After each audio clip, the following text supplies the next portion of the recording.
Hey. Guess who's back again? We are having we had a break from our developer live streams because we had a lot of sick people who had Twitch gone. What was that? Okay, apparently we also had some fun. People had a lot of fun in the past few days, but we hope everyone is doing great as usual. We're going to talk about Update 4.0. Yeah. You might think a big jump again. Yes, yes. But we had just Update 3.0 live for about a week, a little bit less. Week and a half. Yeah, almost. Week and a half already. Yeah. Wait, time flies. It's already... Oh, time flies. Okay, time does really fly. It was like, that was last week. No, it's already been a week and a half. Good morning. We've been busy. Yeah, we have. So we are going to talk a little bit about what's coming up. So let's just get started. Yeah. Yesterday, you might have known, it's not really directly related to 4.0, but yesterday we released a blog post to give some more, explanation and like clarify the new matchmaking system. Because obviously a lot of people are like, hey, I'm getting placed against better people again. Why is it not working, etc., etc. Yeah.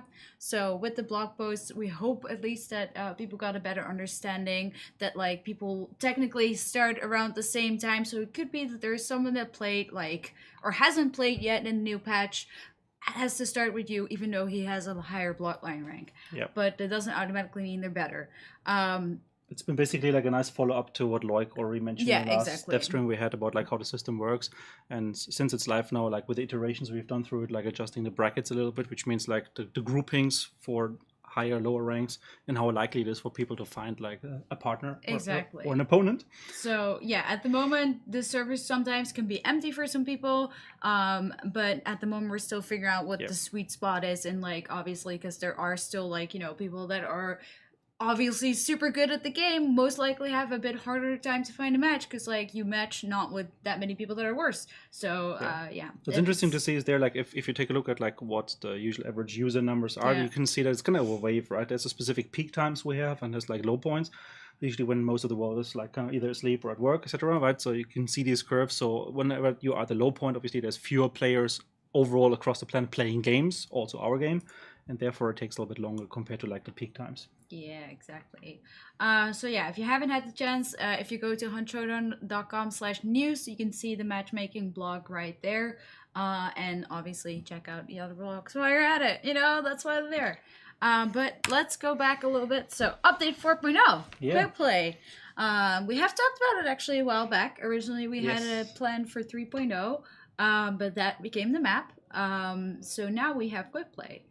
So yeah. Why 4.0? Maybe the first question. Like, why 4.0, Dennis? Aren't we usually putting those like 3.1, 3.2, 3.4 errors out? No. So for us, I mean, there was mentioned, I think, a little bit in one of the last updates, the number dot patches compared to the dot number patches, they are usually the big ones. That means we have like a main integration, like in the last case, for example, like 3.0, we had even engine changes coming in. And we usually do that when there is lots of big things changing that allows us to be much easier to kind of get them into a live state. Now for update 4.0, that is primarily also because we're updating the map. Exactly. So expect with 4.0, we talked about this a little bit later, that our new map Lawson Delta is receiving an update. So you'll see what has been done by the art and level design teams in the last month and a half, basically. And in addition to that, quick play is the next big thing. So that's going to talk about a lot more in detail right now. Yeah, so let's go to the overview. What is quick play? It is a shortened experience, so it will not be as long as going into a regular match. It's something you are, as the title suggests, can do quickly.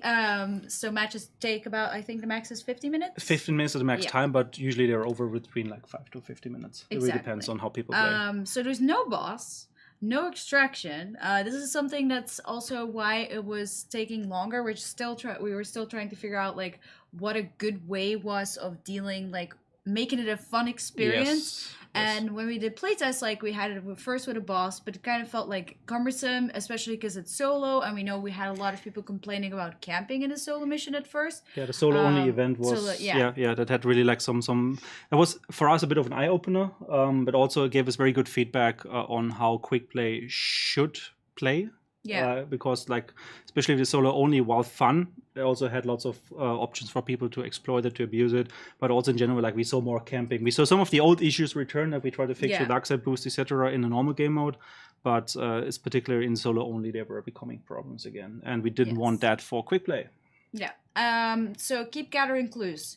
Do we want to explain a little bit how that works? Yeah, like basically, before we go to the next slide, which details the first phase of it, just as an overview, I mean, what we talked about before is that with quick play, we want to have a second pillar, right? A second way of playing the game. Yeah. Ideally, giving players a consistent experience, so that means like whatever I learn in one mode, I can also use in the other mode. Like it's not a completely different game. It allows you to still adopt and like perfect your tactics, your gunplay, etc. But we want to give you just a different way of playing it, which might have less commitment. For example, like having to wait for a long time preparing your hunter, etc. All of that is kind of gone. Now, quick play has two main phases in it. The first phase is similar to what we have in our classic mode in Bounty Hunt, which is clue gathering. Yeah. So in this particular second phase, the second phase, this is where the magic happens. So this is where we don't have a boss, this is where we don't have extraction, but something else happens. And we're going to talk about that in a second. Yeah. So just to explain, also obviously you can't leave early. It's not like I'm just going to farm some stuff and I'm going to get out. Yes. In general, the matches are shorter. You don't lose anything because the hunter you take is free, and also everything else. No, there's mine. Why are you guys trolling?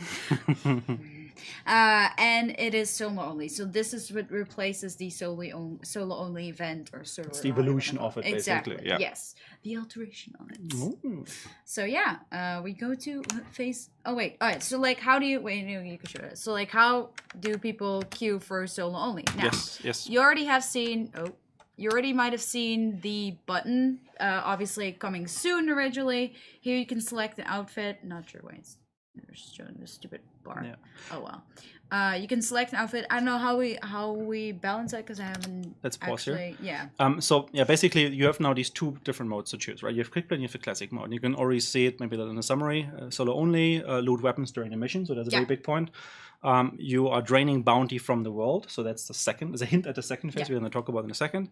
And only one winner, only one hunter can escape, and whoever escapes actually can keep that hunter. Yes. So that's basically where the escalation happens. Now, as you play quick play, it's a little bit different from the classic mode as you don't recruit a hunter. You can see that a little bit. I can use the mouse here. Like in the classic mode, you kind of recruit your hunter. You select the different recruits. Like in this one, you actually select a preset. Yeah. So this is like your starting gear.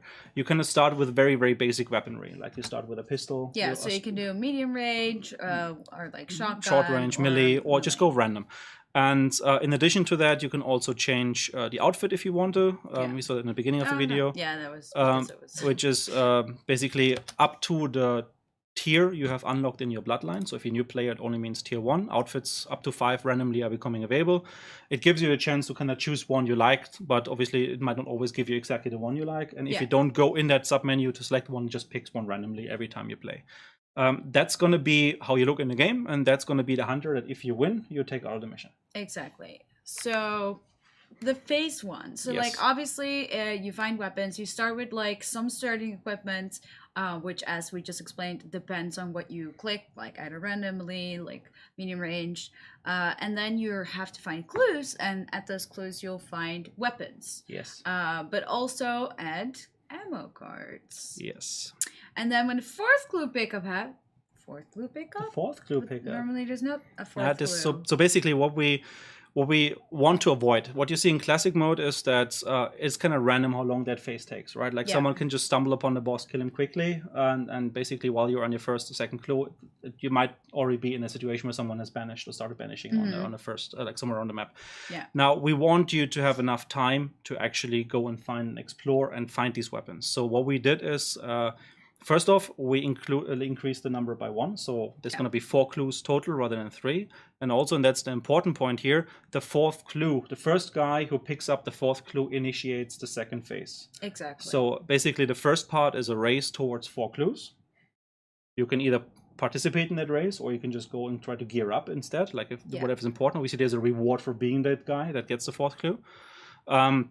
And from that point on, we actually see the second phase happening. And the second phase is Well, first we have some examples. Oh, yeah, show that. We're super mysterious with the second phase. We tease them all the time. Yeah, okay. So as you can see in the fourth, like, the clues are a little bit different. You have the clues. Oh, wait, this is actually to explain it, because there's one thing. So normally, obviously, you buy traits. But with this, you start with a trait that if you don't, or normally you start without 0 traits. Yes. But as soon as you pick up a clue, you get 1 random trait. Exactly. So you don't know what trait you have and what you're getting. But like the clues are a little bit different as well. Like as you can see, the animation or like some of these traits you get, they might only be useful if you win a round. Exactly. Right? Or become more useful when you win a round. Others you can put to use instantly. They might also affect in terms of like the next weapons you find. Maybe you want to swap your gear because you got like a cool new sniper trait, for example. So as you can see here on the top left, you have 2 out of 4 clues found, and you have a timer. Yes. So obviously the UI is still work in progress, but like to get the idea, the way it works is the timer is the total rundown of the match, or countdown rather. Yes. And once you pick up the 4th clue, I think there is another video. Oh wait, this is just showing the weapons. So like this is how weapon looting works. There are like loot boxes around like places like. Did you just say loot boxes? Ammo boxes. I mean, you loot them, they're boxes. They are free. It's fine. But like they're either on like the supply points or around clues. But now the change is that normally on the map, as you saw in the video, normally you see like, you know, the little supply point icons. Yes. They are not there until you found them. Yes. Which is evil. So what's important here is that we want players to kind of go from one point to the other in order to find the clues, because the clues is are still the objective. Like you want to get clues. Obviously, the way we position the weapons, they're very close, usually to these points. So there's another reason why you want to go to the clues. Yeah, they're jumping on it now, guys.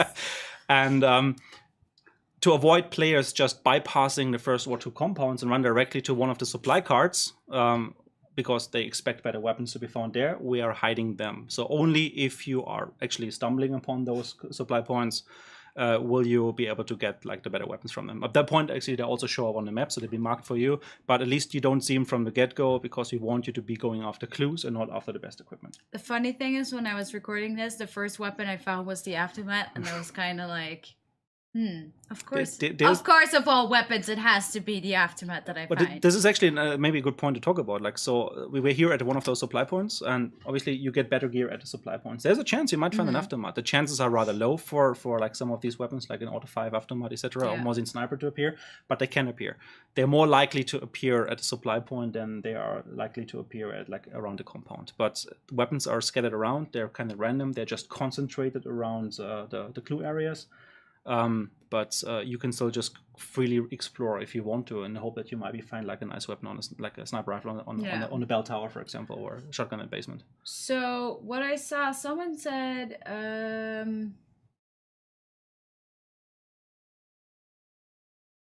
think I saw like the zone closing instead of clues. So technically the zone still closes. Yes, so the clues are still used to kind of funnel the players. Yeah, exactly. But it's not a lethal zone or anything like that. It's like it works in a classic mode. It's just more so that the people that are also like, well, no, wait. I'm 100% sure. It's just for yourself, right? So the way it works in the classic mode is that whenever you pick up a clue, it shrinks for you. However, if everybody who picks up their first clue have the same shrinking effect visible on the map. It just means that some people might see already more where it kind of converges on. While other people are still a little behind because they haven't had the number of clues yet. Exactly. So the more clues first clue is also always whenever you want it. Like you can pick it up anywhere. You can pick it up anywhere. It's just it might mean that like either you're in a region that is now like grayed out, or maybe you're lucky and actually maybe it's kind of like has close by sectors next. I like how someone's like, I want to calm Dennis' beard. Yeah. I have played the game before. It's a new mode, my friend, so I wasn't sure if it was different or not anymore.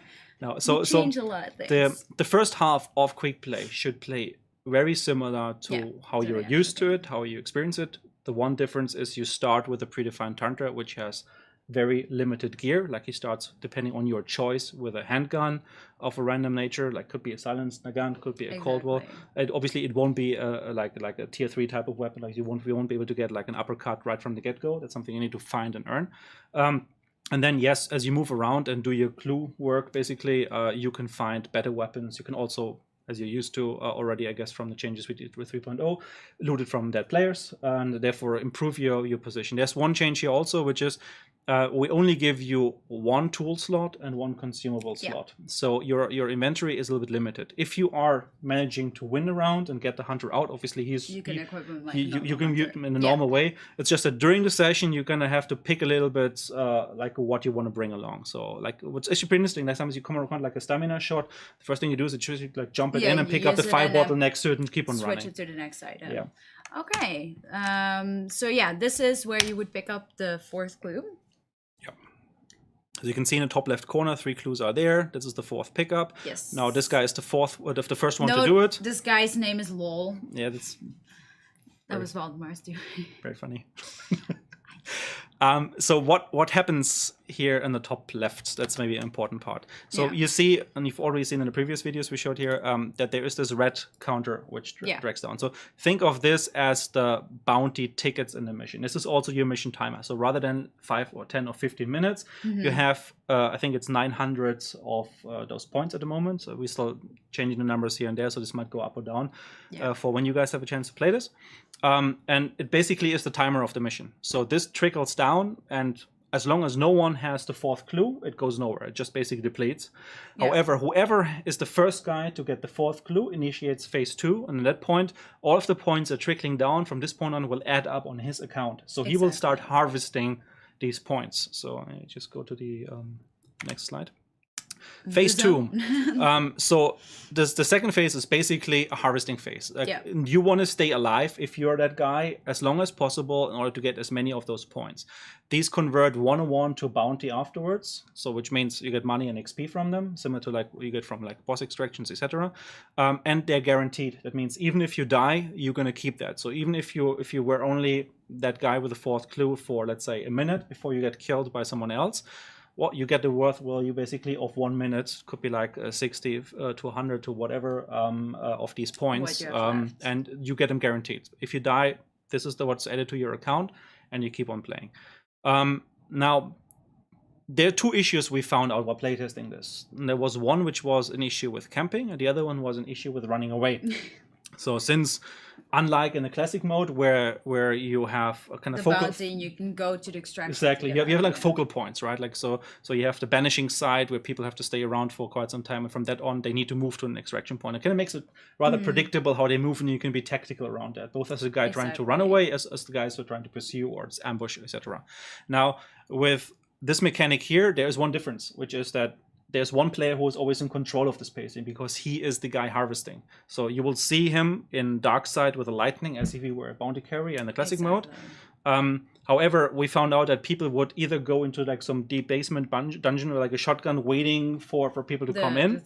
The camping, pretty much. A lot of and we tried to address that by making sure that alongside the lightning strike that comes down, you also, for the same blink of a second when this happens, you see the orange outline from Dark Side Boost. Yes, but not for the person who has the bounty. This is purely to find the person. Exactly. So there's no Dark Side Boost for the carrier. He doesn't have any advantages. He has to kind of like run away or be like using his normal like senses, like hearing, observing, etc.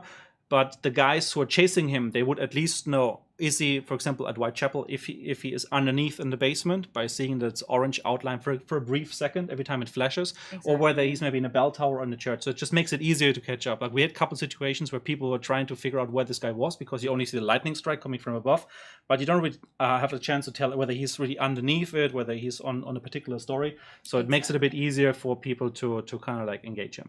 Now, that was one problem, and we hope that with the Dark Side Boost blinking effect, we can solve that. Again, we will see when you guys have a chance to test this on the test server and give feedback. The second one is the running away part. Obviously, there's nothing stopping the guy just keep on running in circle at the edge of the map, trying to put as much distance between him and the enemies at least he knows because they're shooting at him or whatever. And that can be frustrating. Like it's like this kind of game of catching up, which it's kind of cat and mousey, but it's very unsatisfying.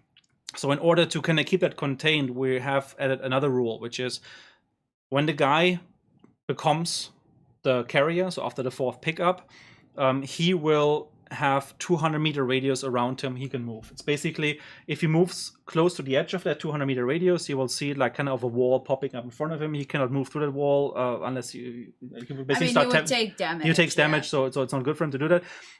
Everybody else doesn't see that, so there's no circle that they can see. There's not a problem that they would need to move into this through this barrier into the area. For the other players, it's completely invisible. It's just to keep the guy who is now trying to stay alive as long as possible, kind of like moving around a little bit. Usually these 200 meters, that is like the current setting, we might have it 150, maybe it's 250 in the end if we're still playing with the numbers a little bit. Yeah, we need to. The idea is like, it's kind of like the same compound, maybe like some buildings from an adjacent compound or a nearby forest. Like, it really depends on where it falls.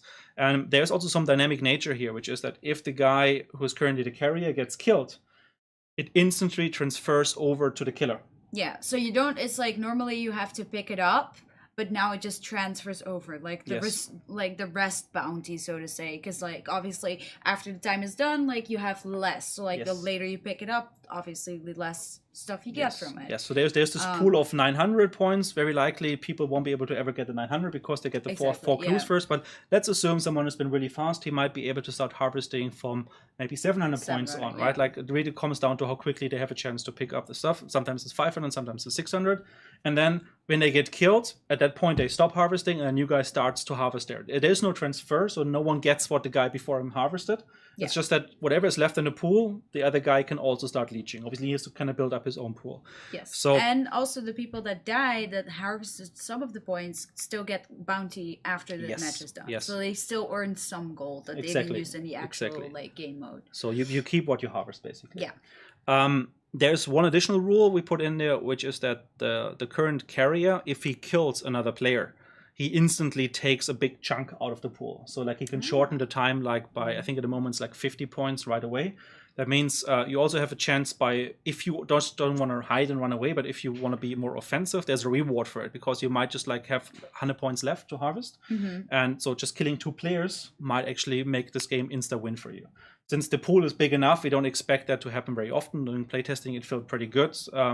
But it could be that like, if you play this well, if you play this tactically, like doing that one nice kill headshot might actually shortcut your victory, rather than having to wait out and possibly being surrounded by the remaining 1, 2, 3, 4 players. Exactly. So I just quickly want to answer 2 questions. Where the harvest point used for the harvest is like bounty. So like literally the bounty, the amount of money that you earn while like harvesting. So like as longer you have the bounty, the longer you carry the flag, whatever you want to name it, the more money you get. Think of it as tickets, basically. Like in similar game modes, like you have a ticket system. If the tickets are depleted, the game is over. Exactly. Think of these bounty points to have a similar function as tickets. So it's a pool that is available for people to do something with. The quicker they harvest, or to get in a position to harvest, like with the 4th clues, the faster they can and the more they can drain from that pool. If they kill people, also drains faster. And if it runs out, then the round is over. So since there's 900 points at the moment, it translates to the tick rate of 1 point per second. It trickles down to like, was it 50 minutes? And that's the maximum time a round of quick rate can currently last. Yes, and you can find consumables and tools, but you can only have a maximum of 1 each. 1 each, yes. Yeah. But you do have the normal weapons. So the winner takes the hunter out. So that's if you survive, you get to keep that hunter. Yes, and that's actually pretty interesting from a strategic point of view, because it might be that maybe someone is harvesting faster in the northeast. Like, let's assume someone had a good run with clues being very close to his spawn position, very close maybe to let's say Port Rica, where he could maybe get both of those. So there's a chance that maybe that someone actually gets to 4 clues and therefore is the first guy to be the carrier, while you are still maybe on the opposite end of the map. Now, it might be frustrating for you to move all the way there. As you see the points trickle down, you think like, oh, I don't really have a chance to harvest much anyways. By the time I get there, maybe there's only 50 or 100 points left, depending on what's going on. But there is another strategic part here, which is that even if you don't get much from the pool, if you are the guy who is in possession of that charged up state, like if you are the one harvesting as it reaches 0, you are the surviving player. That means even if you haven't done much in the game because you've been running, you are the one who will keep the hunter right now. So it might be worthwhile for you to go for either a lot of harvesting or for trying to be the last one to touch it and therefore be the one who gets the hunter out. Yeah. What happens if you have 5 hunters in inventory when a quick play session? We'll share that after, actually. Yes. I know that a lot of people seem to ask, it's still 10 players. Will this ever change in the future? So because that's something that we had as feedback internally. We talked I think about this a couple of streams ago last time. The problem we're facing is that we're a game which has both AI and players. And by having AI on the same game, that means we are limited what we can do with the players, just because all of these positions have to be updated. The performance on the server has a different footprint. So the moment you start combining players and AI, there's always going to be some limit. We want to see if in the future we can maybe push these limits somewhat. At the moment, they're not easy achievable. So right now we are stuck with the 10 players. If you want to have the experience with the AI, and we feel that AI is an important part of the game, it's kind of used to reveal players to each other as they trigger combat or trigger birds and other things. So without it, the game would feel kind of empty. And even if you were to add more players, then we have the problem of spawn points and size, and it would mean quite a lot of redesign of the game mechanics, plus the technical challenge, which is not easy to overcome. So right now, we would like to stick with the 10 players until we feel safer to move forward on this. Exactly. Okay. So we have Lies of Everyone's. That is phase 2, I would say. Oh yeah. Yes. So at the moment, this is also still a work in progress because we want to make it look nicer, that it fits in the game rather than being like this. It's a red zone. Don't go here. So this is just a placeholder texture, but basically what it shows is that if you're the guy who is currently harvesting and you move around in your 200-meter radius, which usually is absolutely enough space to do whatever you want, it just means you can't run away from all the other players in just a straight line forever. If you get close to it, just for you as the guy who is currently being the carrier, in a close by radius, you see this boundary. It's like a soft boundary. Like it kind of shows you, don't go there. If you push through this, you would start taking damage. So you want to stay inside of it. It doesn't shrink. It doesn't have any other dynamics on it. It's being created from the position you are assuming ownership. So if you killed someone, it's being redrawn from your position as a killer. If you're the guy who picks up the 4th clue, so the first one to ever pick up the 4th clue, obviously it's from the point of that clue on. So it can kind of, even throughout the same game, shift a little bit. But it's only really relevant for the player who is currently it, to kind of keep him contained in an area. For everybody else, it's invisible and doesn't have any relevance. Exactly. So it doesn't shrink. It's not like that. It's only for you. And yes, it will look different in the future, so we'll try to make it look more that it fits the lore in the game. No worries. So we have some concept arts work on it at the moment where we're trying to link it from the effect side from to the energy that we have on the clues, like this bluish energy fieldish, so that everything feels kind of like being together. I mean, thematically, what you're doing is you're absorbing something from these clues, right? And if you manage to get to 4 of these like charges, basically, it empowers you. Now you're that one guy. Only one guy can be that. So if you're fast enough, you have enough energy, you're charged, and it allows you to keep the hunter in the very, very end. So it's a resurrection mechanic in a way for the hunter you assume control of. You try to revive this hunter and then go move on. But what also is, if someone comes outside the circle, obviously, or like your enclosed area, rather call it that, they cannot see that. So it might be a lot easier to see the carrier than it is for you to see the people outside the wall. So that's something you have to also be careful for. So technically, the person with the token is at a high risk because you obviously want that free hunter, and you have to be really careful. Like it's I mean, if you take a look on the map, just if you open the game later, for example, and you know that our map is 1 square kilometer. Yeah. If you have a radius of 200 meters, it means it's a diameter of 400 meters. That's, I mean, almost half the length of one of the sides of the map. So we're talking about actually a pretty big area. I mean, that can easily encompass, like, include like up to like 1.5 to 2.5 compounds, depending on how it falls, etc. So there's enough space to move around, and in normal game, it shouldn't even matter. The player who is in control of the bounty should never ever even see this if he's playing his game smart. Yes. No, it will not be seen visible on the map. It's literally just for yourself, or will it be visible for the carrier? For the carrier, we might draw a circle so he sees it there as well. So it kind of gives him a bit of strategy at least, like how far he can go. I was thinking, like, actually, now I was thinking about it, the more I'm saying, like, technically as a carrier, you have like so many disbenefits. Like, people can see you. You're gonna die early, even though you took the risk. It's like, So we want to try out. That's something we have to test. We want to try it out, drawing it for the guy that is affected by it, but no one else would see it. So. In a perfect world, the other players would have a great time playing, and they would just have not the guy run away from him. Right? That's what this mechanic is supposed to do, to give us a nicer experience rather than chasing the same thing infinitely around the edge of the map until time runs out, and no one feeling they have a chance to even get to him and being frustrated by it. Yes. Okay, let's move on. Post game, so we have some special accolades. Obviously, we have the way how you claim the rewards, and the hunter will be contraband. Originally, we were not going to do that, but yeah. So we looked at this a little bit. Maybe let's start with the last point on this one because I think it's a good point. Originally, we wanted to differentiate it so that the hunter you would get would be like a real hunter. Yeah. Now the problem we have had with this is that it kind of gives inconsistent rewards.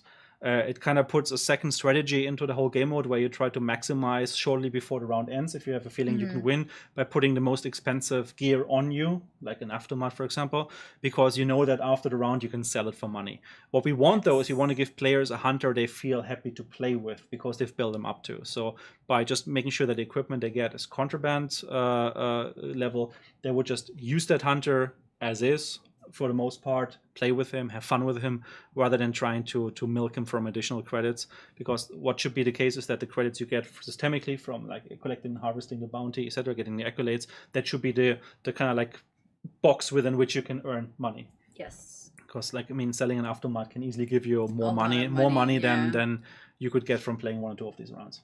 Exactly. Well, I can understand. I'm just seeing like some people saying like, I remember when Crytek said we would focus on to be a co-op game. Well, the reason we added a solo mode is because it was a very high requested feature, and where we also said yes, we want to focus on co-op. We want to still, as much as possible, you know, obviously, actually give people the chance, you know, to play hunt in multiple ways. So. Yes, there's also like a chance for you to kind of like use both the quick play and bounty hunt, the classic mode, with like some overlapping features, right? There's some synergy between them. Like you play some quick play maybe in the afternoon, maybe your best friend isn't there, and you can play a couple rounds alone. You can prepare for the evening, right? You can just like play a couple rounds. Maybe you're like successful, actually extract 1 or 2 hunters. Now you have some really cool hunters already ready for when you play with your friend, maybe in the other game mode. Like they carry over, right? Like so you earn something in quick play that you can then use in the main mode, like in the classic mode. Exactly. And it gives it just a different way of like looking at some of the features we have, learning some of the features you have. There's absolutely no risk because you get a free hunter. There's no investment you have to do for this. Plus you have the chance as a new player also to kind of like try out weapons that you really haven't unlocked in the main progression, right? Like there's nothing stopping a new guy in his first round to find an aftermath. That's perfectly fine and valid. He might not know how to operate it properly. He might just shoot everywhere except at the target, but he has a chance to kind of see that. And it's important for us because we often have the feeling that people are concerned about the weapon balance because they come from a position where they're exposed to these weapons on the receiving end, like they're getting shot by them, but they don't have a chance to try them out yet. So for them, they might feel like, oh, this is a super powerful weapon, but actually the moment they have a chance to actually like use them themselves, and that's why we introduced, for example, the weapon looting in the previous update already for the dead hunters, they have a chance to kind of see and get a feeling for it and actually understand maybe it's actually not that powerful because it has other drawbacks to it. Exactly. One quick question. I saw someone who had a really good question, or like that was what B asked from the Discord. What if you kill all 9 other players before the 4th clue? Then the time speeds up and you're the sole survivor. You're the winner. So do you have to still gather the clues to pick it up, or do you automatically become... No, so technically you still have to pick up the clues, but the moment you touch the bounty, and basically at the moment you get the 4th clue and you are it, like it accelerates and makes the round go over very, very quickly. So you don't have to wait until everything trickles down. But you would still have to gather all the clues. The clues, yes, but then again, you also find stuff in the clues, and you might still die. Maybe you run into a meathead or whatever, and you don't feel like you're up for it. Exactly. Well, in general, I think a lot of people will have to try it out first before they... It's definitely not the same as what people think about it. It has definitely some other elements, and like that's why people have to try it. Like we need the feedback to change it because like we added the single player mode, and then people did not like it as much as expected, even though it was our biggest requested feature. So we have to try a lot of things, which means why we have to do it. People can obviously still play the regular mode. We are still actively working on it, like the boss that's in the works and the AI that's in the works. So you have elements of like, because you see that popping up a lot here, like Royale. This is not a Royale. This has elements of a Royale, but this is not a Royale. What this is parts of what makes Hunt interesting to begin with in the main mode, but it makes it more competitive as you have an escalation happening. But there's no zone shrinking. There's no typical Royale mechanics in there. There's some elements of it, but what we try to do is we give you like a second game mode, something like you could call it like the kind of like the lunch break mode, right? Like it's a quick jump in 15 minutes. You know what you're getting into. You play a couple of these rounds. You can train. You can get experience. You don't have the same risk as in the main mode, but the rewards you earn are actually usable in the main mode. So we hope that like people moving to and fro rather than splitting, right? That's the important part. And also like it will also be a better mode for some people that are not used to the actual like hardcore, you know, game how hunt is played, the classic mode, because like a lot of people think it's either too hard or they're like afraid to lose hunters, even though we still have the free hunter. People want to try out more. They want to try out because like you can go as like a rank 0 or like rank 1 player and you can still find an aftermath. So it's not like, oh, I cannot play with, you know, like higher level weapons and stuff. You get the chance to try it out, and then maybe it will help you also, you know, like progress towards the actual mode to have like an easier time. So it's sort of like practicing as well. Let's wrap up the remaining points here. So accolades. So what you see here is basically how a summary screen typically looks like if you play quick play. So in this case, the guy has been the sole survivor. Haha. He's basically been the last guy to be in possession of the bounty as it ran out.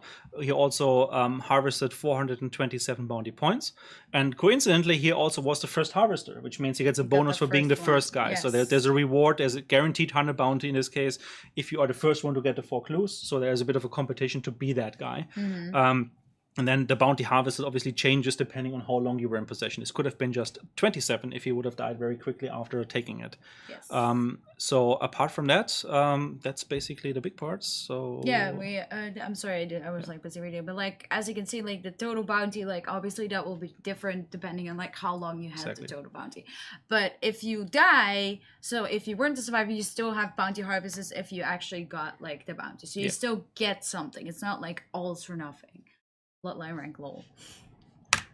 So this is to explain how it works with recruits. Obviously, if you have 5 hunters, you would have to get rid of them one before you get the actual like recruit. Oh wait, actually I thought it was. But however, so as you can see here, there's one guy, now he goes to recruitment, but there's a new tab up there on the top that says quick play recruits. We're still working on the UI graphics of this to make this a bit more apparent visible. So that's the guy I got out with. Yeah, so in this case, Janneke had Wilmer, Weezer, and he had a very, very powerful Winfield, nothing else, and he earned a couple of trades from that. So in this case, this is a guy she got for free with all of the equipment. I mean, I didn't pick up equipment because I was like... So for testing purposes, it was a very basic here. But normally, this could be a guy now fully equipped with like a pump action shotgun, an uppercut pistol, a Dolch pistol, whatever you found. Really could be an aftermath there. He could have at least 1 trade and 1 consumable, because we talked about this, like you can only have while you play quick play 1 of each. That makes it easier for the weapon swapping, kind of like quickly find stuff, and makes it also more relevant for what you're choosing. Obviously, once you take him out, he gets the full slots, and then you can equip him normally. But this guy is now a tier 1, actually tier 3, but level 1 guy, and he would be fully equipped, ready to go. And it's just a different, interesting way of playing with a new hunter because you've earned him from the other game mode. Yes, will always be 3 large health bars for the hunter you pick up.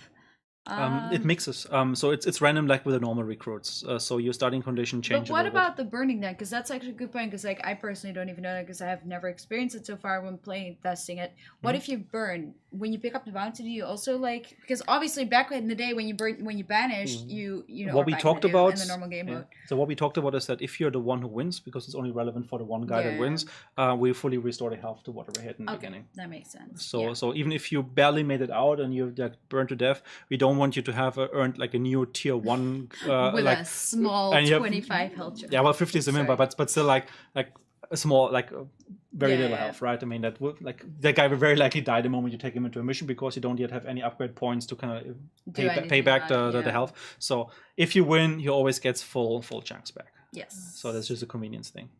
Gotcha.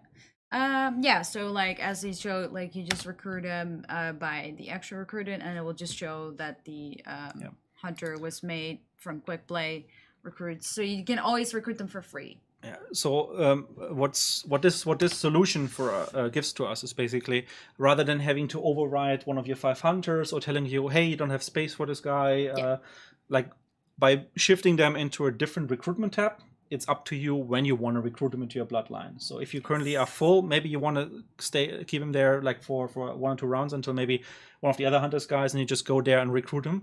It will keep track of the last 4 guys you got out of quick play. So obviously once you've won the 5th quick play round and you haven't claimed any of them, the one you've earned in the first round will be overwritten. So they kind of move out and you want to come in. But the last 4 are the ones you see under quick play recruits, and it's the ones you can then for free recruit into your bloodline. Good question. They start as level 1, yeah. Yes, they're level 1. So even if you get out successfully, you still have to level them because you recruit them as like still fresh, but you have that equipment and those like. And depending on how many clues you've picked up during quick play, every time you do so, you get a random trait added to your guy. They might come with some pretty cool traits already. Yeah, and you cannot continue after 4 clues. So it's like. Force the maximum. Yeah, so exactly. 1 player in a round can have 4 clues, then clues gathering stops for everybody, and now it's time to kill that one guy and try to take it from him. Will quick play have separate stats? Yes, we want to have different stats. We don't have different KD. We want to have different completion stuff around it.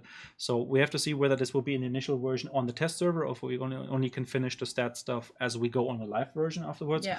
But we would like to separate the stats from the bounty hunt mode so that people can kind of compare, because there might be people who maybe just only want to play quick play, and at least they have a chance to see how they're doing in this particular mode compared to the other. Yeah. And I think it just makes it more measurable for you, like how you're doing. And it's right down. Was that now as well? That's later. Later. Much later. Okay. I didn't say anything. You haven't heard anything. I wasn't sure anymore because changes a lot. No, perfectly fine. So it just with the stats, it gives you a chance to just like measure your success a little bit, and you can do that both for individually or separately for Bounty Hunt Classic and for the new quick play. Yes. Okay. So we have some other improvements. Tell us. No, it's not. So that was quick play. Save your questions. Send them to us. We do Q&A in the very end. So if you have more questions about quick play, we gladly go back and explain a bit more in detail in the second part. Now we got some more stuff because 4.0 is not just quick play. There's more to it. So let's talk about the gunplay improvements. So what we've been doing is. We've identified some points which are a bit awkward right now in the game. And one of those points is how you go and switch between weapons. So I don't mean picking up weapons on the ground, but I actually mean like selecting what you carry. So going from a shotgun to a pistol, for example. So what we've been doing over the last couple of weeks was normalizing some of the select-deselect animations so that we kind of like shortened them to an overall. Some weapons were already in pretty good position. Some weapons took a little bit longer. The player had to kind of learn for each weapon how long it roughly took to go, and that could feel a bit inconsistent as you try to quickly pull out your backup like sidearm or whatever. Yeah, or just take long in general. So in general, like going from one weapon to another feels a lot more consistent. The same is true, obviously, for explosives. The rule wins take a little bit longer. The handguns are a little bit shorter, and consumables like bombs, etc., are even like shorter. Yeah. So there's like 3 different categories. Like the hand cannons, they're treated as the big weapons, and the melees, they're like the machete and the saber, they're treated like the handguns, basically. Exactly. Something like a wood axe is treated as a long weapon. So they kind of like fall into either the longer or the shorter category, and then we have an even shorter for the consumables. Yes. And we have videos for that. So to give you an idea how it looks like and how fast it is to switch. So what you can do with this is just much faster, much more reliable. For example, go to your backup. We've seen that already with some of the people playing, especially like some of the experienced streamers. They have come up with their own little strategies, how they can quickly interrupt certain reloads, certain weapon swaps, etc., in order to kind of optimize. And with this particularly here, we tried to make this more accessible for everybody. There wasn't, it was kind of interfering.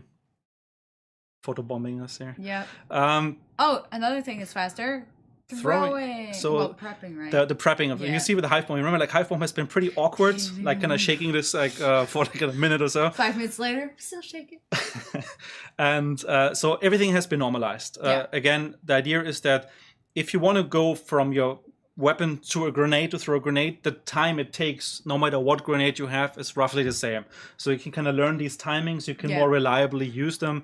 So we kind of went back, cleaned up a lot of animations, shortened some of them which were a bit too fluffed out, and just made sure across the board it's more consistent and it feels much nicer. So it's a quality of life improvement. It's pretty interesting here what you can see actually as you go away from the pistol. You can see that in a second. and he goes back to the pistol after firing, and you can instantly. Actually, I think it was the beginning of it. Let me just go back to this. Yeah, no worries. Yeah. So let me see. Okay, so he. Wait for it. So he shoots with a pistol, cocks the hammer. Shoots with a pistol, cocks the hammer. Now he deselects it, reloads the shotgun. And I think now it happens. He fires the pistol, quickly switches before he cocks the weapon. Goes with the pistol, goes back to the pistol and fires again. Now the reason for that is that because on drawing of the pistol, he already cocks the hammer. So he's already done this preparation. At the moment on live, what happens is that you actually see him cock the hammer back twice. And that is actually wrong. That's not how it should be. That's just part of how the mechanic works at the moment. The same is true like for like bolt action rifles, etc. He cocks the hammer and he cocks it again. Grow up.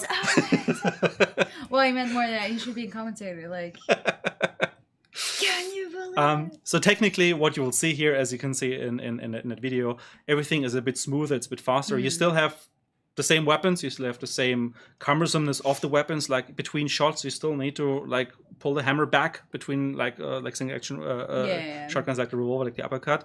But overall, swapping to and fro from your backup to your primary or certain items is just a bit more convenient, a bit nicer. And I think it's a great improvement. And together with quick play, I think they both go hand in hand. It's going to be a quality of life improvement that just makes gunplay even more intense and fast and fun.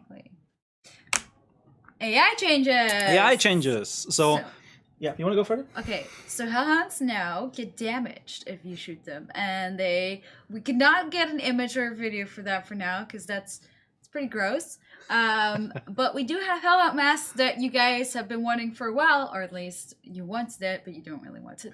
Obviously, the hellhounds are now like a little bit less lethal, I would say, compared to before. Like they don't mess you up in like 1 second and you're dead. Yes. But obviously, we're not giving all hellhounds a mask. No, it's basically the idea is with the changes, and so that's why we had to sit on that change for quite a while. Like it only made sense to go forward with this as we kind of like found time to improve the hellhounds as we did in 3.0. So this is the second part of that upgrade. So you see the body dismemberment, which is basically, as you see on other enemies, like if you kill them, you might dismember the legs, you might dismember the head, or like in a similar level as we've seen on the ground. So it just gives you a different kill satisfaction, a reward visually. And the masks are so that there's a chance for one hellhound in a pack, just one, to actually have a metal mask on. And that metal mask obviously makes it much harder to shoot him. So in this case, you need to kind of like identify this guy, maybe kill him in a different way. It just is meant to just break things up slightly. They're not meant to be all armored. We don't have like armored cavalry like hellhounds now. Tank horses, tank dogs, like just... The idea is to break things up a little bit. Like once in a while, one hellhound might be a little bit different. And in this case, you need to deal with him in a different way. Maybe it's the one you want to kill first. Maybe it's the one you want to like shoot with a high-powered weapon. Doesn't make him completely invincible. So like I think with a long bullet, it's like it absorbs half the damage. One person asked, can you break the mask? That's actually a good question. No, you can't break them, but they kind of like bolted. I think we have a nice image for it actually in a second. Do we want to like? Let's just look at them first. Yeah. Look how cool they are. Aren't they beautiful? This is some nice masks. So if you encounter this particular guy, maybe you want to kill him differently. Maybe you want to shoot him in the body, or maybe you have a nitro, then it doesn't really matter, I guess. Or if you have a long bullet, then maybe just need to consider that follow-up shot. The doggos. Yeah, he's the pack leader. He's definitely the alpha dog. So he is definitely not a very good boy. Just like we have the variations on the grunts, where like here, like some of them have the blades, some of them have the torches. There's a bit more variety we're going to add with this. Things which kind of break things up, the monotony of having fought like a million hellhounds before. Once in a while, one of them can be a little bit different now. Exactly. It's not even every pack, right? Yeah, I'm pretty sure at one point we want to do an event where all of them have it.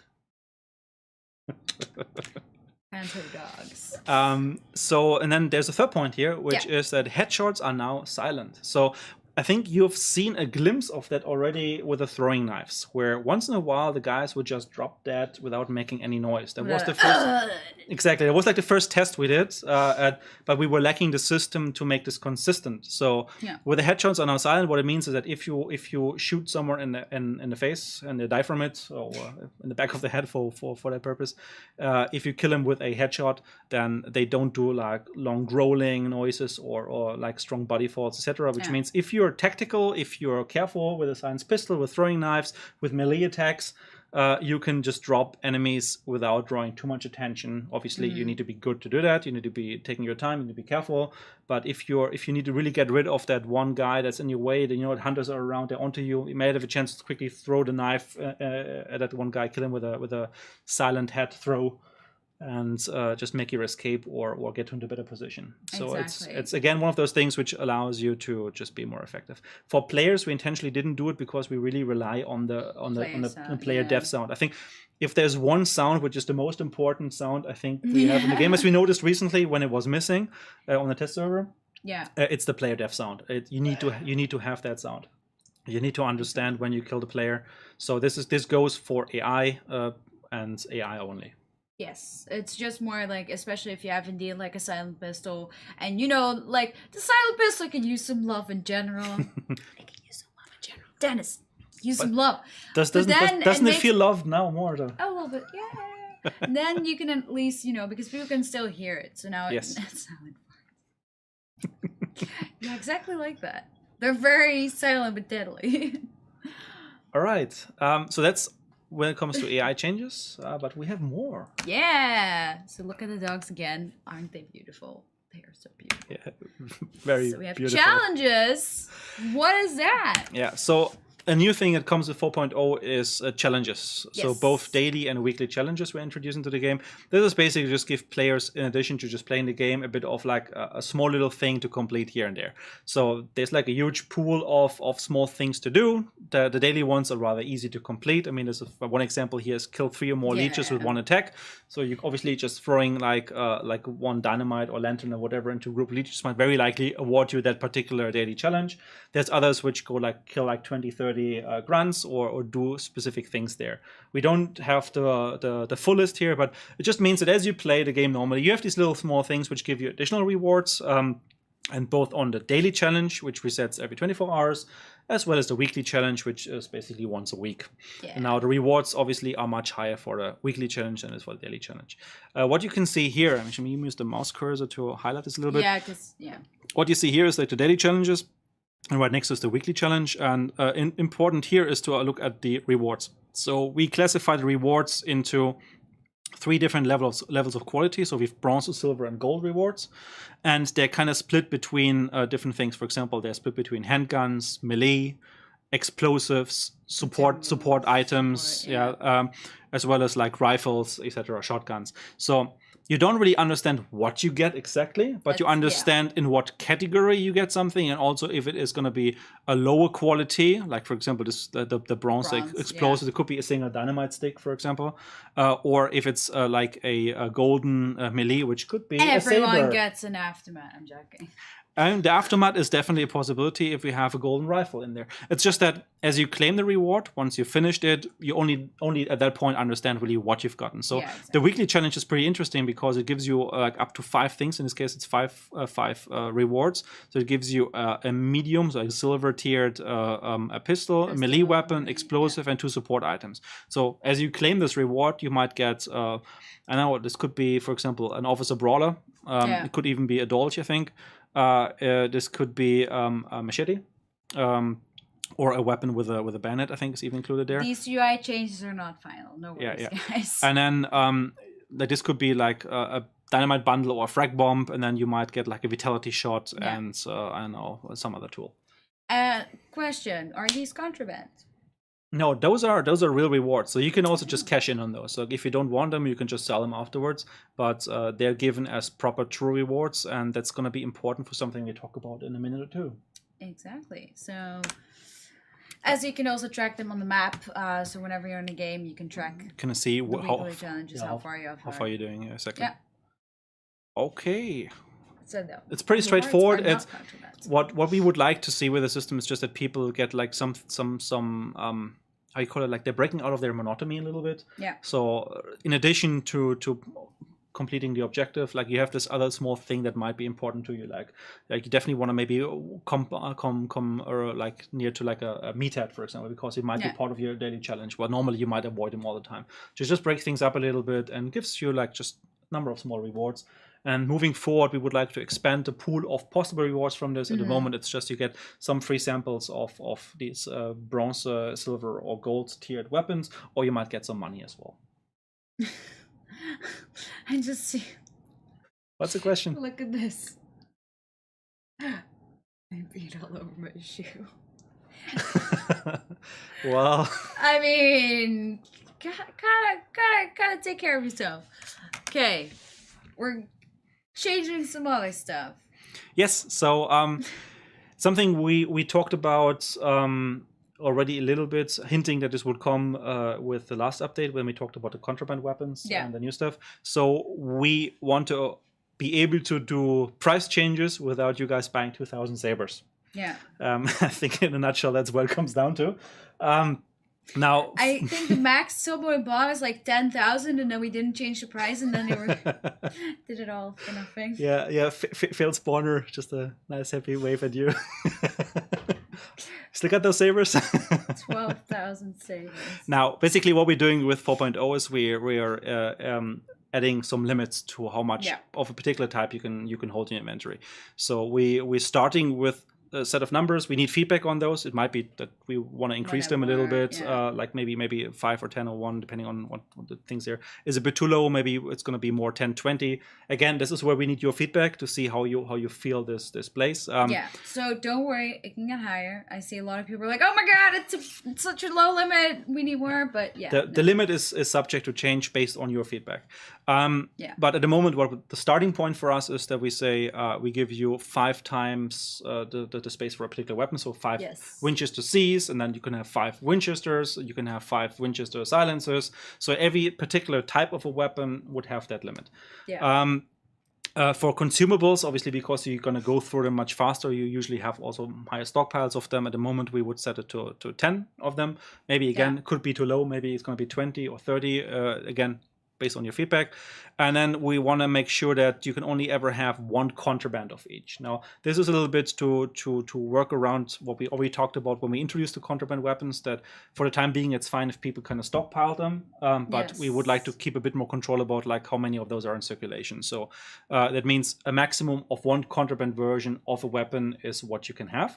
I don't think I see someone's like, is it also what you have equipped on a hunter? No, but it's just for your inventory itself. Exactly. And it's just for what you buy. So it's like if you have a hunter or it comes in with like extra, that's fine. It's literally only what you buy in the shop. So you cannot buy more than having 5. If you have 5 aftermaths, you cannot buy a 6th aftermath. Exactly. So if you have something on a hunter, it doesn't count against this. And even like, so let's assume you have 10 aftermaths in your inventory, right? Like in your arsenal. Now you have 1 hunter who also has an aftermath. You can also just unequip this. You won't hit the limit. Now you have 11 out of 10 capacity. It doesn't affect the real items you have. You can still unequip them, and there's no annoying pop-ups getting in the way. It just means that you can only buy again if you have like less than 10. That means also if you earn 1 from, let's say, one of the challenges we just presented, they just add up on top of the pool, which is perfectly fine. They exceed those limits to keep it convenient. It's just that we don't want people to, and that's the most of the reason why people have been doing that specifically for weapons in the past, is because price changes to kind of like stockpile, to sell the stuff with a profit afterwards. And it kind of helps us to be more open with price changes on the test server, while you guys at least have not an easy incentive here to kind of like get rich in the process. So I see some questions about the contraband. So like what happens, for example, because I think that's not clear, like you already have a contraband aftermath, but you come out with a hunter with an aftermath as well. So the contraband would be replaced by the other one. So let's assume you have a contraband in your arsenal, and you come out with a hunter who also has a contraband aftermath other mission. in this case, if you want to unequip that contraband, it would override the other one. Basically, it would tell you like this one is lost on unequipment because you can have a maximum of 1 contraband. That means though you can still keep it on the hunter. I mean, the idea of contraband is that you can use them. You're not supposed to sell them anyways, as you don't get money for them. There is no reason to really stockpile them. So if you ever get another contraband, use it, have fun with it, play with it, rather than trying to stockpile it for later. Makes sense. So you can equip it on the hunter and then just like, you know, still get one. But it's more to prevent, you know, from your... You don't need 10 of the same thing. You don't... I mean, it seems nice, but you don't need it if you don't use it. I mean, it's not like you look at it. Like, look at my Again, those numbers... we need feedback. We will see if we need to raise them up a little bit. But can go higher there's an important thing to talk about here, which is, but what if I'm sitting on 2,000 sabers, like maybe certain Prestige 50 individuals might actually have at the moment? What happens to those 2,000 sabers, or rather those 1,990 sabers? They will be auto sold. So basically you get automatically the current sell price of those added to your account. So you don't need to manually do any of that. We automated this process. So as 4.0 would go live, it just converts everything which is in excess over to be basically, converted into money. Exactly. So yeah, I assume that probably Failed Spawner didn't have any money issues before that anyway. So no, but there's some extra cash right there for you. Speaking of money, we're changing the money changes. All right. Another thing is, so we've seen a lot of money inflation happening in the game, and so far until we released 3.0, the last update. There weren't very many options we had in order to allow new players to accumulate money, like to get more money, earn more money, rather than giving them either starting money, giving them rewards as they leveled up, or if they rank 100, like with the infinite loop. Now we have 3 additional mechanics. We have quick play as a new one coming out. We already have the free tier 1 hunters in your recruitment, and we have the challenges. Weapon also, I mean, it's technically So we have like 3 main systems at the moment which allow you to, without a risk, earn money. Like find clues, grind, etc. You don't lose money anymore if you take advantage of any of those 3 systems. Now that means we are now in a position where we can wind back a little bit on the rewards that we can give players as they play from progression. So what we do is we boost a little bit the starting money. So we raise it from 3K to 4K just to give you a bit more initially. We also then do changes to the empty ranks, so they go from 1,000 to 200. So empty ranks means whenever you level up, you find like a new rank in your bloodline, and there is no item, no unlock, no trade linked to it. It's an empty slot. Instead, we give you money. And so I think for tier 1 at the moment, bloodline tier 1, there's like 2 or 3 of these ranks where we give you money. So you kind of so far got like 3K out of this one. I think there was actually none in tier 2. Like between ranks 34 and 66, and then I think we had like 13 or so, even more as we kind of filled up the more empty ranks in tier 3. So in general, you get a bit of money, but you don't get as much money anymore. And also the tier jumps went from 5K to just 1K, and the famous 666 you got from the loop bonus now is also just 200 consistently. I think people are more upset that it's 666 rather than a higher amount than 200 for some reason. Keep in mind, the 666 we have seen popping up here and there throughout the game. Like initially, if you think a lot back, the initial starting money we gave the player was also 666 during our closed alpha early access phase, so. I wouldn't be surprised if the 666 starts popping up again somewhere else. Exactly. I understand, like, a lot of people are now like, why didn't you from the money? Obviously, as we explained, with the quick play, you'll get even more free hunters. There is always a free hunter. Like, you would always be able to play with gear for free at any time, or complete challenges, or in quick challenges, or in a new hunter, even like a totally competitive hunter in quick play. Exactly. So you don't have to be broke because you technically don't have to pay ever. Yes. Technically, like. Yes. There's a question: what is a tier jump? The tier jump is the bonus that we're giving players if they go from their bloodline rank tier 1. So this is basically rank 33 to 34, and then when they jump from tier 2 to tier 3, which is from 66 to 67 ranks. we give you like a big chunk of money right now. It's 5K, and this would be reduced to 1K with these changes. Also, there's one thing to keep in mind around the loop bonus. So this is like for the rank 100 guys that basically have this reoccurring experience, and that means that the 8K experience points you need to accumulate actually has been lowered to 5K. So so it means it's still going to be a lot less than 666, but you might see those 200 pop up more frequently now as well. So it's like 3K less XP. 5K to be precise, rather than 8K, to get this recurring 200 bonus. Well, that's the thing. You cannot no longer stock for your tier 100 gear because that will have a limit of 1 contraband. Yes. So there's no point to hog all the free gear from a tier 100. We want people, like the contraband mechanic is primarily to make people experience the content. Like so, steal it from a dead guy, or get it from a earned quick play hunter, but then use it, play with it, have fun with it, rather than stockpiling it. Yes. You can't make a profit of it anyways, so don't save it up. Add something cool to it. Go and play. That's the intention of it. That's what we want people to do with it. Yeah. So we have, in the regular mode, you can do challenges for money, which is new. You get the free tier hunter always still. The tier 1, you can still pick up a better weapon from a player in the map that you kill. Absolutely. So there are so many ways that you can get in with either for free or go in with a low tier weapon and still pick up a very expensive weapon and play with that. So there are many possibilities without actually having to spend a lot of money on playing the game. This is something where you will see with 4.0, there's going to be a bit of a dynamic shift within the meta. Like, exactly. It's like how you experience content. The way we want to approach this, and the way we're trying to roll these changes out, is to keep what is there pristine for the most part. So if you enjoy Hunt the way it is at the moment, there's not going to be a great deal changing about it. You can play with your friend against other people in the normal way on the 2 maps we have, extracting bounty, being risky, doing the things you like. But there is the second pillar, like besides that we're now introducing, which is a way for people to kind of prepare for the matches in the other mode, in Bounty Hunt, through playing a quick play. But also in general, like if they don't have that much time, that much commitment, they can just go in and have some fun. They can still learn the game because of the similarities between the 2 modes, like the clue collection, the way you encounter players. The tactical aspect are pretty much the same thing. They're trying to, like, whatever you learn in quick play actually benefits you in the normal mode, and vice versa.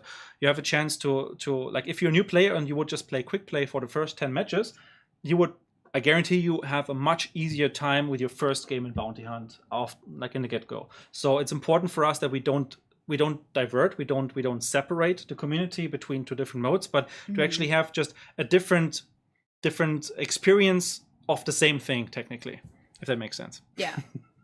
I'm just reading through some of the questions because like a lot of people are like thinking it's gonna change a lot. I personally think that you guys all should give it a go and then give us very soon feedback. Very soon. Very soon. So at the moment we're looking into test server deployment in this week. Looks promising at the moment. I can't promise it completely, obviously. Oh, that one, sorry. Like, we'll have both maps quick play or just one? At the moment, quick play is planned for both maps off the get-go.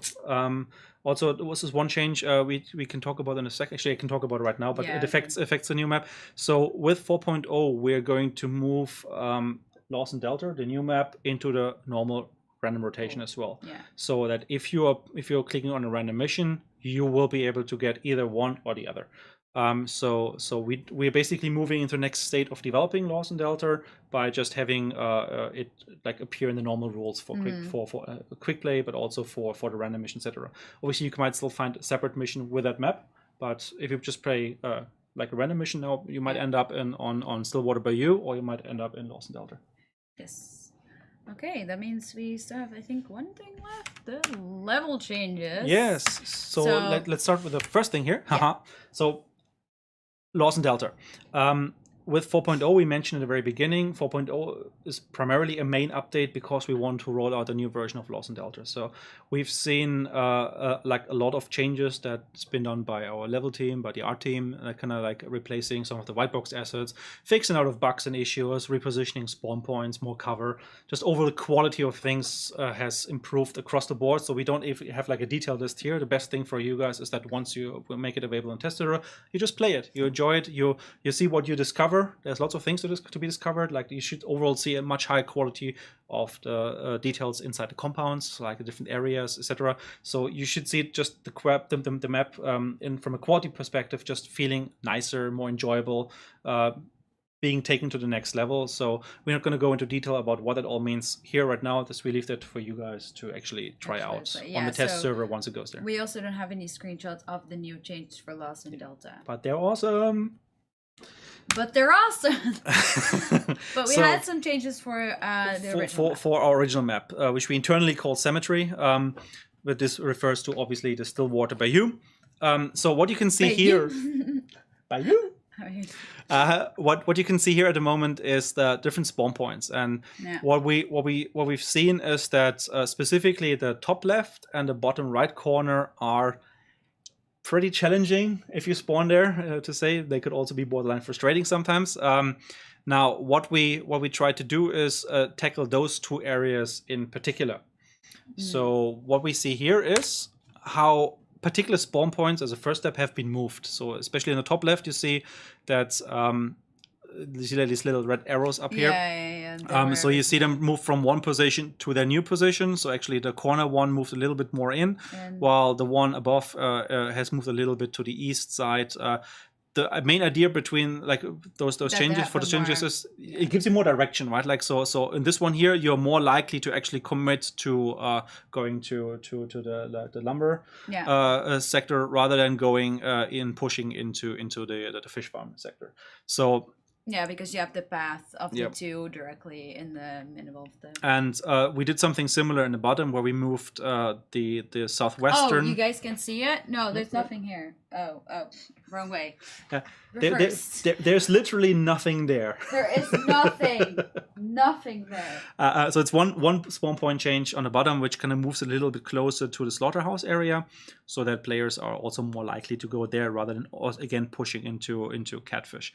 Now, since the corners usually have a higher concentration of spawn points, having like two like adjacent map borders, that means just systemically there's more players currently converging on that. And by doing these changes, we kind of separate them out a little bit. I think you can move back to the position.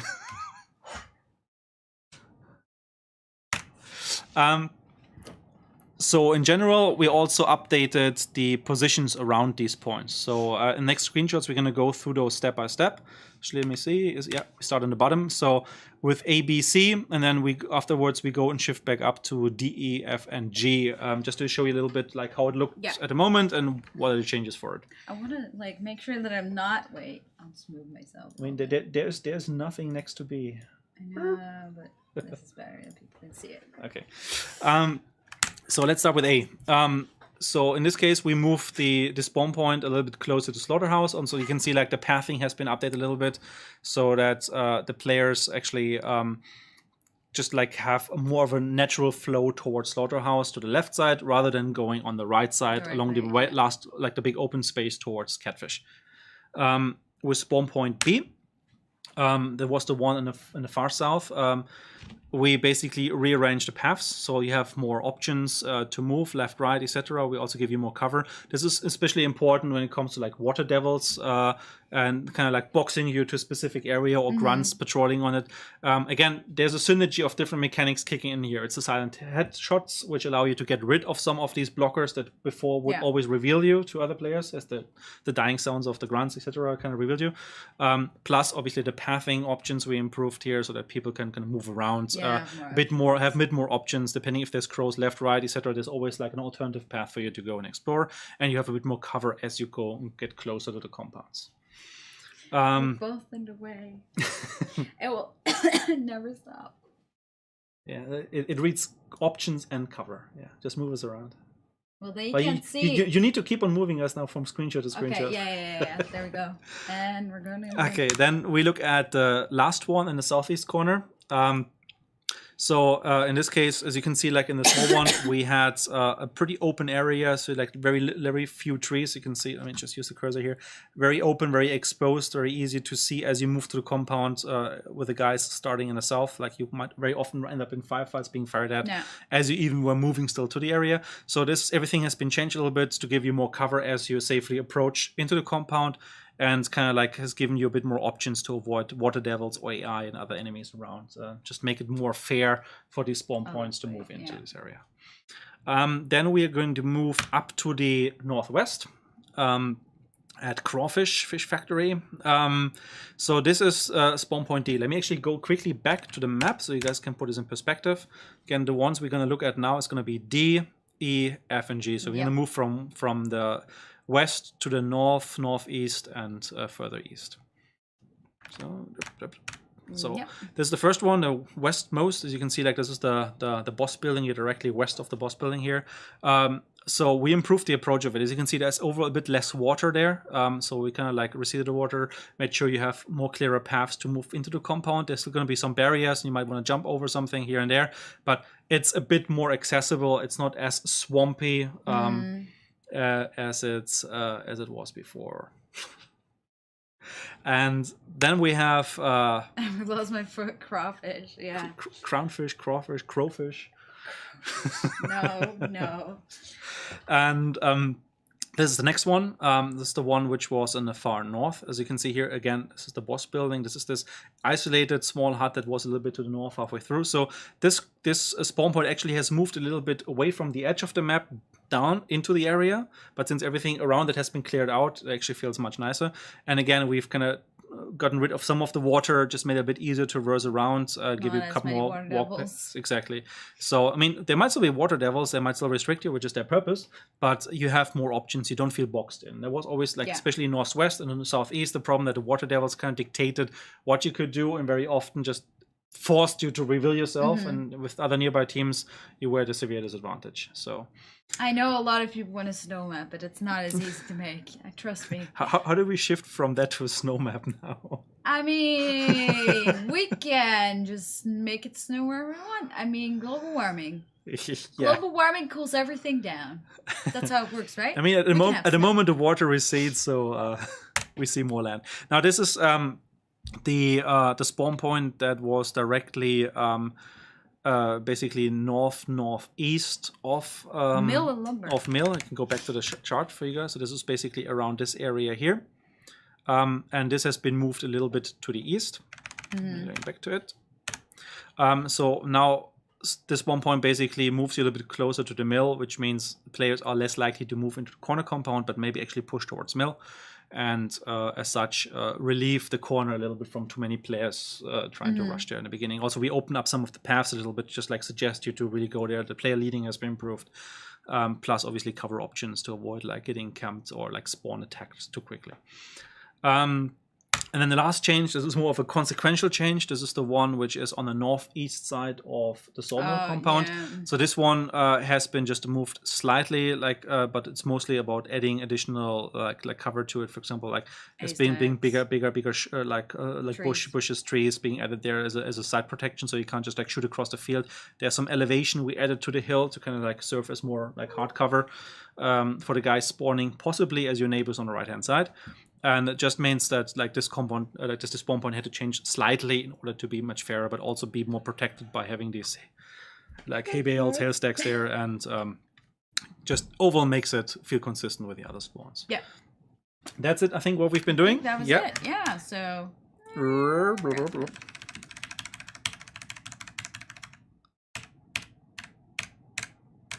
Yay! Update 4.0. Yeah. So this is what we have in store for you guys. Again, we aim on hitting the test server later this week if everything works out. We still want to iron out some of the bugs. Plus, we still want to improve some of the readability, and specifically in quick play. You've seen like some of the work in progress art we still have in for playtesting purposes. Yeah. And once we have that basically ready, hopefully like towards the second half of this week, we roll this out on the test server, and then it's up to you guys to provide us feedback again. Because again, we need your feedback. It's very, very important, be that for inventory size limits, whether it's a good idea or it's a bad idea, how much you think is like a good number for limits. What do you think about quick play? Like, is it a good mode? Do you think it's worthwhile? Do you think that you see potential risks with it or issues with it? I'm actually curious. We can do a poll. Yeah, poll. On Twitch. It only works in Twitch. Twitch polls. Do you like quick play? Or, well, I mean, you can't obviously say because you haven't tried it, but like I'm very curious to see what your first opinion is on quick play. Future technology. future technology. There should be something on the stream if you're watching on Twitch where you can vote. Let's see if that works. Never used that. So I think people are trying to vote now in chat, but I think it should be a poll popping up somewhere, right? Yeah, I think it should be pop up. Yeah. In any case, we will also continue doing polls in our Discord channel. Like we'll start put like surveys out for you guys to give us a bit more detailed feedback. And just have a chance to feedback to us what you like about particular changes, what you hate, what you think you would do differently, where you see some risks, where maybe it wasn't clear enough, like what the different options are. So it might feel weird to you guys because maybe you didn't quite understand how it fits in. But again, there's going to be a test over period, like with any big update we do, and in that update, in the test period, like we would like to get feedback from you guys, listen to you guys, and adjust along the way, as you've been doing, I think, very successfully with update 3.0 and some of the previous updates as well. Exactly. Yeah, we'll close it in a second. I'm just very curious. So at the moment, 83% wins. It's sad that you can't see like the actual total, but like 83% likes it, 70% doesn't like it. Okay, that's pretty encouraging and promising already. Yeah, again, I mean, obviously, you know, once you guys have a chance to actually try it out later this week, hopefully, then like there's going to be feedback threads about it, etc. Make sure that you let us know what you think about it, what you feel it lacks, or what you really like and would like to see more in that mode, and we'll see how it goes from there. Exactly. So yeah, I would do a quick recap, but it's quite a lot of information. Are you sure you're up for another of those recaps? A wrap cap? No. Okay. So what we have is quick play. 4.0 is gonna have quick play, which is a new game mode where you are in 50 minutes trying to get 4 clues the first, or like it doesn't have to, but then you can get the bounty on you. You are the harvesting, and then you get as much points as you can get, and hopefully stay alive, because then you can take your hunter out, keep that, will be contraband, and also the bounty of the war, like amount of money you have harvested, you keep as well. And then obviously when you're the last person, you stay in a zone, or you have to stay in the zone when you stay alive. Actually, I'm going reverse, doesn't matter. Anyways, you get that hunter, you can recruit him for free, just like you recruit other hunters in a special quick play hunter tab when you recruit. Then what we have some AI changes. Well, that's already explained. We have AI changes. Oh, gunplay improvements first. Things go faster. That's just how you can do things faster. You can easily swap left, right, quickly throw weapons, or like throw consumables, like bombs. Yeah. Just throw the weapons. They don't have to shake 500 hours anymore. It's like your hive is ready. Or hive bomb rather. We have AI changes where we have masks on some of the hellhounds that look really awesome. Body dismemberment, so if you shoot them, they will like if you kill them lose more on bits. death, like with the other exactly. AI. Yes. The headshots are now silent, so if you hit a headshot on AI only, you don't have the death sound, so it's not like so still you can do it again. You can stay, you know, not so visible and also quiet. So hellhounds, beautiful. We have challenges. So now we have daily challenges and weekly challenges, which makes you able to win. Well, yeah, win because you complete them, or earn rewards. So like you have golden rewards, which are really good because they're gold. Then we have bronze rewards that are bad because they're bronze. And then in the middle you have silver rewards, and they're silver because they're middle. That's just how it works. That's how medals work. I think it sums it up nicely. And you can see them on the map as well while you complete them. We're going to have all the kinds of challenges. Will be cool. Inventory limits. We're going to limit the inventory because we don't want you guys to buy 10,000 sabers. Fail spawner. And then just have 10,000 sabers. Or buy 10,000 sabers and try to sell them, but then realize that we didn't change the price at all. Which happens.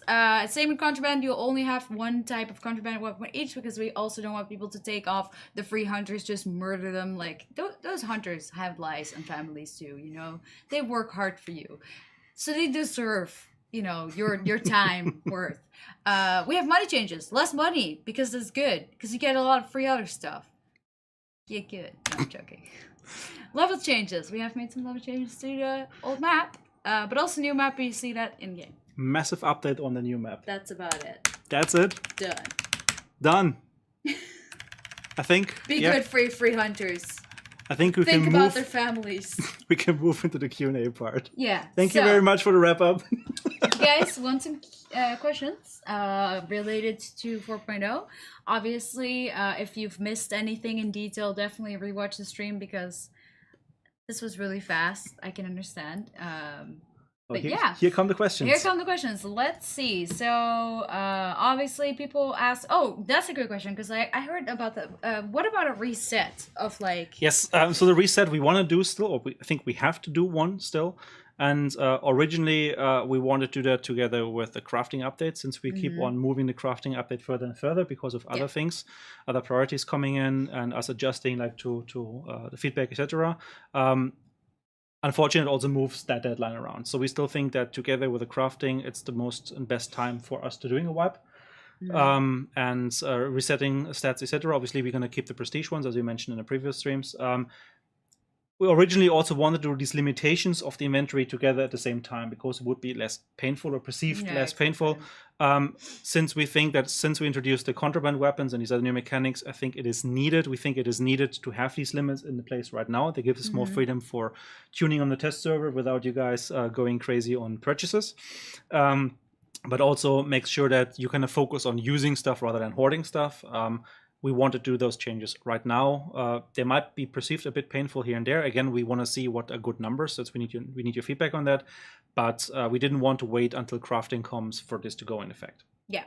I see a lot of people ask about the field of view slider still, and like that has nothing to do with 4.0, but field of view and centered crosshair. Centered crosshair, I think, is out of option forever. Like that's centered crosshair at the moment is out of the question because our weapons are aligning to crosshair position, and we want them to be less intrusive on the screen. We don't want the weapon to be high up. We want it to be out of the way. One of the reasons why we introduced like the different types of aiming is just you can take more of the world in. Also, our gunplay is very different from other games, and I think it kind of helps with that.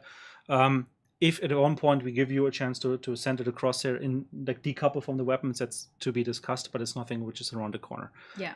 Same for an FOV slider. FOV slider, if you know one of our like previous games, like it's always hard to implement, and it's not been a priority for us. We want to do that eventually, but it's not an easy thing, and therefore it will take some time. Exactly. The outlines, are we actually adjusting them for 4.0? Because I know we haven't. So one thing we've noticed is that with the introduction of the new map of Lost in Delta and the time of day that Lost in Delta came with, we saw a bit of desaturation happening on screen, and that led to unintended to like the blue outline to be less visible than it was in some of the other modes. So we're currently looking into changing that, making sure that a time of day specific solution is in place, so we can say like be a little bit bigger, a bit brighter in a particular time of day.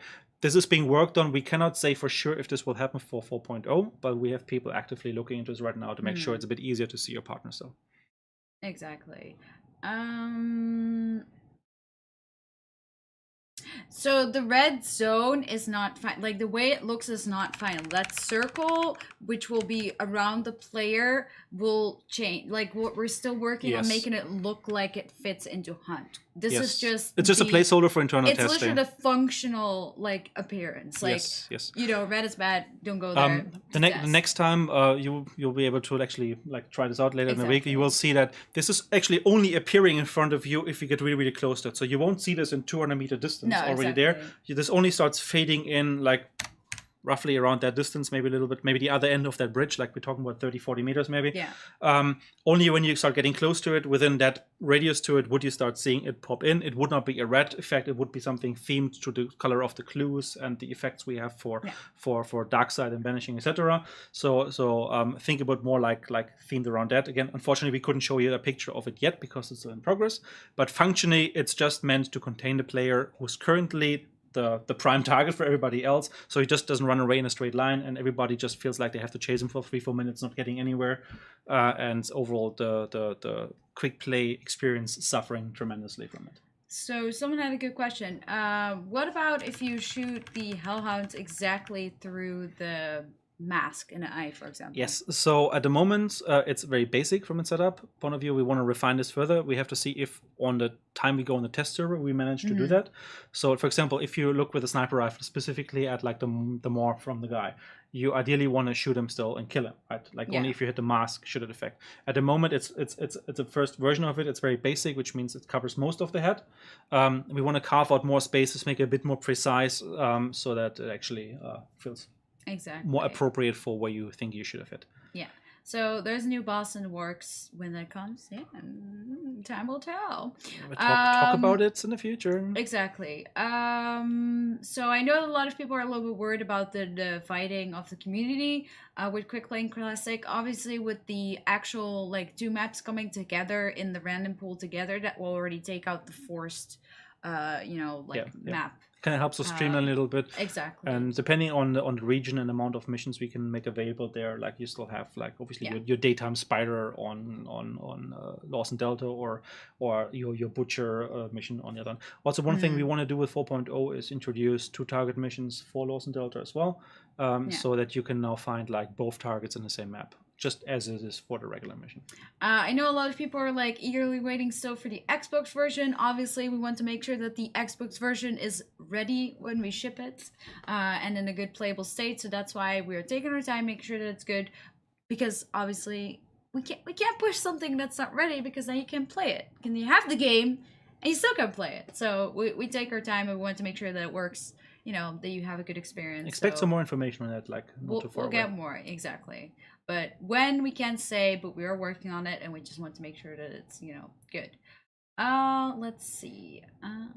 Does Quick Play also have the anti-teaming feature? Yes, it does. Actually, Quick Play or similar thing, what we've seen on the solo only event we had earlier, anti-teaming is kind of an important feature for that. Yeah. We've seen that with a solo-only event where people were trying to kind of like, even though they were solo, like still partner up by pressing the button at the same time.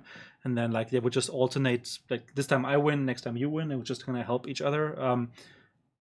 If that would be possible in Quick Play, it would be very much hurting that mode. So anti-teaming is an essential feature that specifically for Quick Play has to work, because otherwise it just opens up the door for exploitation. Yeah, especially any solo.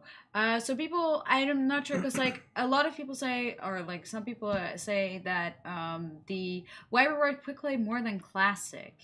I personally don't think we reward Quick Play more than Classic, because like the hunter is contraband. And still, like, he still starts at level 1. So, like, yes, you can take that hunter, and you can take that hunter to your actual game. Yeah, so, but also you don't 100% know what you will be getting, right? Exactly. It really depends on what you. Very random. I mean, it comes down to, first off, like, what is the random pistol or hand cannon, shotgun, or melee weapon that you start with, depending on your choices. You can kind of choose a little bit your playstyle from the beginning, but also like, what do you find from their players? What do you find from like weapons scattered around the world? Do you maybe need to swap your weapons along the way for something else? Maybe you win with a weapon that you actually didn't like that much, but it was effective to win. Like, you have not as 100% control as you would have control if you would just buy your hunter as is. Yeah. Yeah, you take damage if you're not in your zone with the bounty. So it's just to prevent the people with the bounty to run away too far. Yeah. Let's see. I think we'll just do 1 or 2 more questions, because we have quite a lot of people. Oh, there's another one. Are we getting the bomb lens? Like, when is that actually coming? Yeah, that's still coming. And I think I mentioned in the last stream, it looks very much like a weapon I would really like to craft. Like it looks very makeshift. Looks like a great thing you could kind of build out of different pieces and stuff. So that might give you a bit of a hint when this might be dropping. Exactly. Yeah, so we'll still use the ELO system. Okay, let's do 1 more question, like a good one. Yeah, good one. About specifically the thing. Oh, wait. Read it first. Make sure it's a good one.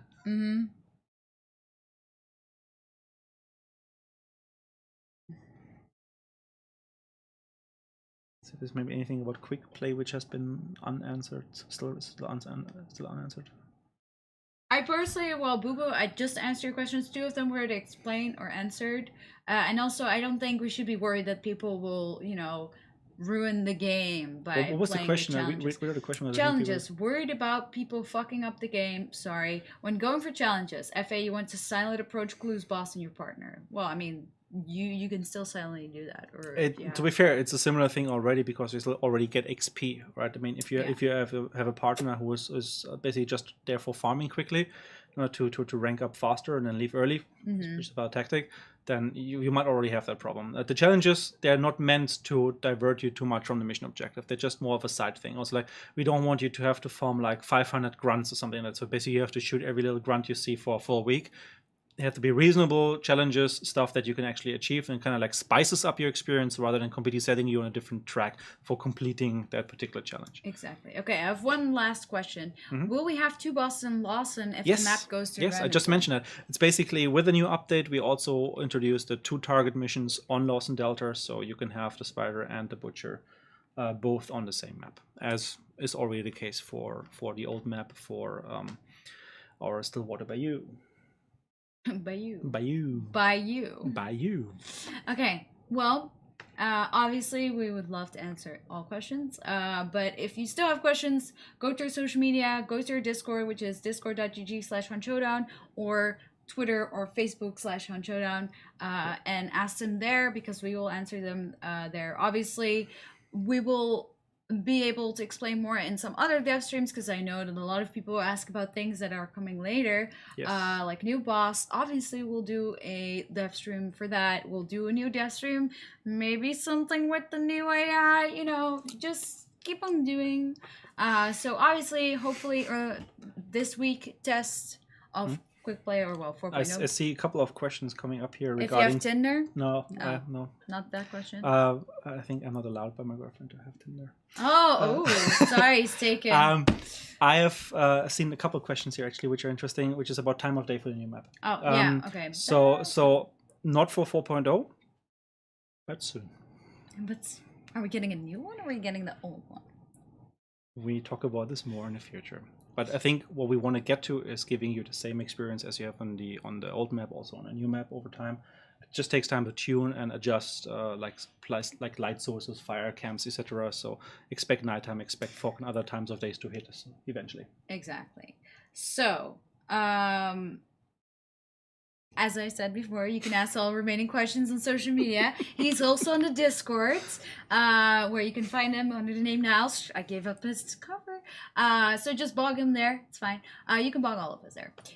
So if you have questions, ask them. Try 4.0 out. Hopefully this week on test, and otherwise very soon. Yes. And then obviously we can get all your feedback. We'll do more, as you might have noticed on the Discord. We'll do more surveys, because it will give us a better overview for them. Yes. Because they want numbers. Yes, numbers. They want a lot of data.